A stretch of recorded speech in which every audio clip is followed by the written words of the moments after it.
नमस्कार, मी मुस्कान. आपण पाहत आहात माय मराठी टीव्ही. रोजच्या ताज्या बातम्या पाहण्यासाठी आजच सबस्क्राईब करा माय मराठी टीव्ही. पाहूयात आताची महत्त्वाची बातमी.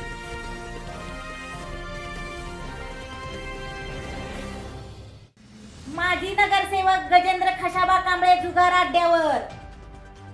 पिनपाणी जुगार अड्ड्यावर पोलिसांचा छापा. कराड शहर पोलीस ठाण्याच्या डीबी पथकाने केली छापेमारी. एकूण 1,78,000 रुपयांचा मुद्देमाल जप्त.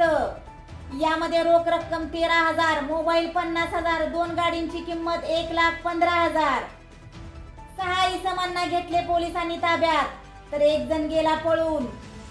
त्यांची नावे पुढील प्रमाणे: माजी नगरसेवक गजेंद्र खशाबा कांबळे, वय वर्ष 52, राहणार बुधवार पेठ कराड. अली हुसेन बिलाल पटेल, वय वर्ष 28, राहणार बुधवार पेठ कराड. शाहरुख शकील संगे, वय वर्ष 29, राहणार मंगळवार पेठ कराड. युसुफ मुसा सुतार, वय वर्ष 30, राहणार मंगळवार पेठ कराड. इरफान अशरफ कच्ची, वय वर्ष 23, राहणार मंगळवार पेठ कराड. नईम युनुस शेख, वय वर्ष 29, मंगळवार पेठ कराड. तसेच प्रथमेश मोरे, राहणार मंगळवार पेठ कराड, हा तिथून पळून गेला.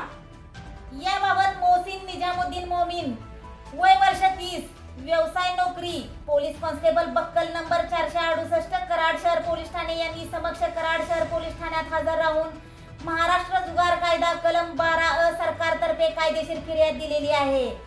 माय मराठी टीव्हीने याबाबतचे एक वृत्त प्रसिद्ध केले होते. यामध्ये कराड शहरातील पोस्टल कॉलनी येथे भर नागरी वस्तीमध्ये सुरू असलेले जुगार अड्ड्याबाबत व पोलिसांनी केलेल्या छापामारीबद्दल प्राथमिक माहिती दिली होती. यानंतर आज एकूण 7 जणांची नावे समोर आली असून किती मुद्देमाल हस्तगत केला याची देखील आम्ही आपणास माहिती दिलेली आहे. पोलिसांनी केलेल्या या कारवाईबद्दल पोस्टल कॉलनी येथील नागरिकांनी पोलिसांचे कौतुक करत आभार देखील मानले आहेत. परंतु माय मराठी टीव्ही मार्फत आम्ही शहरातील तसेच तालुक्यातील सर्व नागरिकांना सतर्क करू इच्छितो की आपणही आपल्या आजूबाजूला घडणाऱ्या घटना, हालचाली यावर बारकाईने लक्ष केंद्रित केले पाहिजे. तसेच आपल्या आजूबाजूला जर कोणी एखाद्याने आपली मालमत्ता भाडे तत्वावरती दिली असेल तर ती नेमकी कोणास दिलेली आहे, त्याबाबतची त्या मालकाने माहिती पोलिसांना दिलेली आहे की नाही याची तपासणी करणे आपली जबाबदारीच नव्हे तर आपले देखील कर्तव्य आहे. कारण आपण जर सतर्क आणि खबरदार राहिलो तर नक्कीच जुगार अड्ड्याचं काय कोणत्याही प्रकारचं गैरकृत्य होण्यापासून बचाव नक्कीच होऊ शकतो. आपणही आपल्या सुरक्षेची काळजी घेणे गरजेचे आहे. त्यामुळे सतर्क राहा, आपली काळजी घ्या. कोणत्याही प्रकारची भीती अथवा तमा न बाळगता आपल्या आजूबाजूला जर अशा प्रकारचे काही गैरकृत्य होत असेल किंवा संशयास्पद काही हालचाली होत असतील तर नजदीकच्या पोलीस स्टेशनशी संपर्क साधून त्यांना माहिती द्या.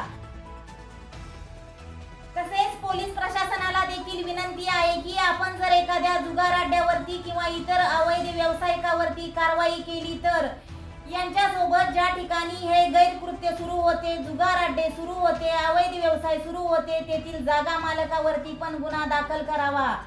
याचे कारण काय तर इथून पुढे कोणताही जागा मालक किंवा कोणताही घर मालक किंवा कोणत्याही प्रकारची रिकामी जागा अवैध कारणासाठी भाडे तत्वावरती देण्याचे कोणाचेही धाडस होणार नाही. नागरिक हो, आपले एक मत फार मौल्यवान असते. येणाऱ्या आगामी स्थानिक स्वराज्य संस्थांच्या निवडणुकामध्ये आपले मत फार महत्त्वाची भूमिका राबवणार आहे. त्यामुळे कोणत्याही प्रलोभनाला बळी न पडता आपण नक्की मतदान कोणास करतोय त्या व्यक्तीचे चारित्र्य नक्कीच पडताळून पहा. आपण दिलेले आपले मौल्यवान मत वाया घालवू नका. आपला लोकप्रतिनिधी निष्कलंकित तरच आपल्या विभागाची प्रगती